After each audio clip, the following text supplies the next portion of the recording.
Hello. So last week I did a video on the CM45.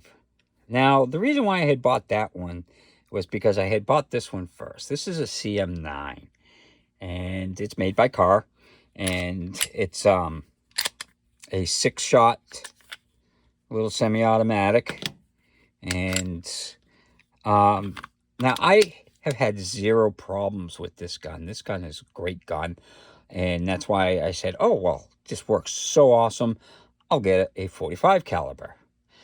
I have not had as much luck with the 45, but besides that, we're talking about the 9 here. So let's get a weight on this and a trigger pull. So the weight on this is 16.7 ounces. This is very light gun. It's got the polymer frame and stainless slide, and it's an absolute dream to carry. This thing is so nice and so small. You can carry it all day and you don't even feel it. So this is double action only type thing. So let's try and get a trigger pull on that. Oops, it slipped off. So let's try that again. So I got a trigger pull of 4 pounds, 15 ounces. And like I said, the trigger is really nice. I have the cars, they make the trigger like a revolver, the feel. So it goes all the way, and then there's the reset on it. So it's basically like firing a revolver. But you know, it is nice and smooth. If you've ever felt them, they are super smooth, the triggers. And it's just, there's like no frills on it. It's basically just the slide release and the mag release on it. So why don't we take it out? Oh, the sights. The sights are just a little like a Heine sights, which I like those. So let's take it out to the range and see how it does. Hello. So last week I did a video about the CM45 and the CT45, and it didn't go so well.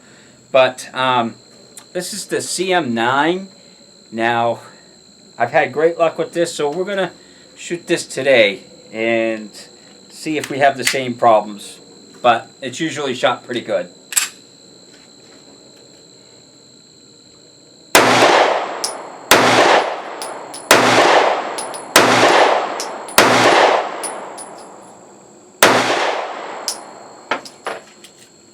No hiccups.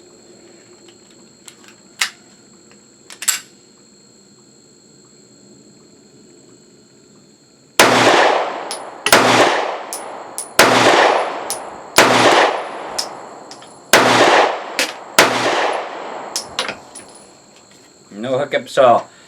This is, I had bought this first, and it's always worked flawless for me, and that's why I got the CM45, but that didn't work so good. But this one works really good, and the trigger is great.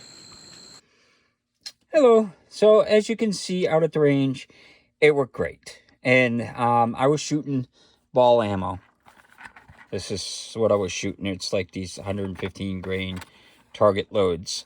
That's one thing that I have to say about some of these cars.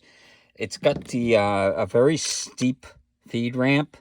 So some of the hollow points kind of nosedive and they hit the ramp. So they'll work, but I find that sometimes it pushes the bullet tip in. So what I end up doing is I just run the ball ammo. They work great with the ball ammo. I mean, they'll work with some of the hollow points, but like I said, I rather not have any questions of whether it works than to have a failure when I'm using it in self-defense. But like I said, this shoots great. The accuracy, I mean, I was shooting it fairly quick. And yeah, I fired like 10 rounds through it.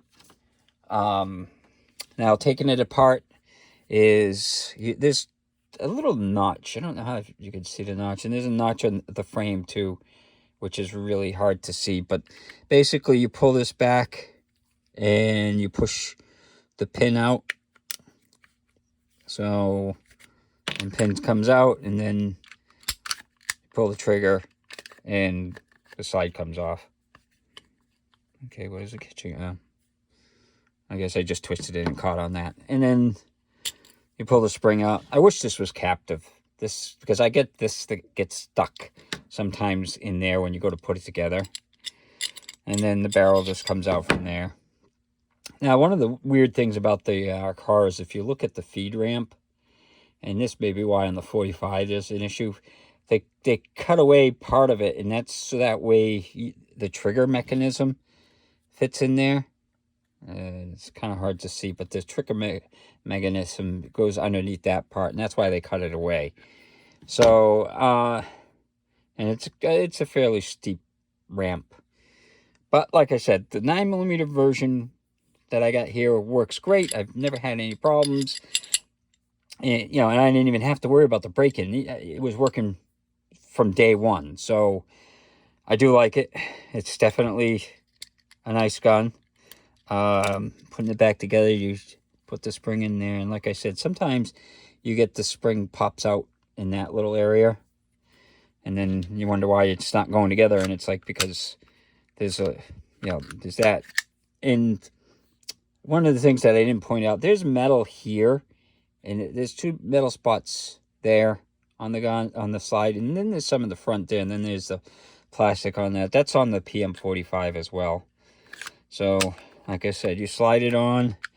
And then you kind of take the pin, get it in. And then when you get the pin in, then you just align it there. And then it goes in. And then that's it. And it's all back together. But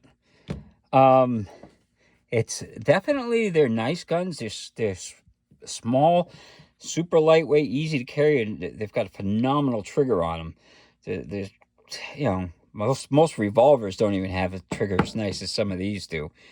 And that's why I bought it to begin with, is I absolutely love the trigger, and I figured I'd give it a try. And I have this, the CM9, which works great. The CM45 doesn't work. The CT45, it worked fine. I haven't broken in, and I haven't done the break-in, which they say it's like 200 to 400 rounds. And I also have the P380, which I will do a review on that. But that one has worked well for me as well. So, there you go. I hope you enjoyed the video, and hope you have a good day.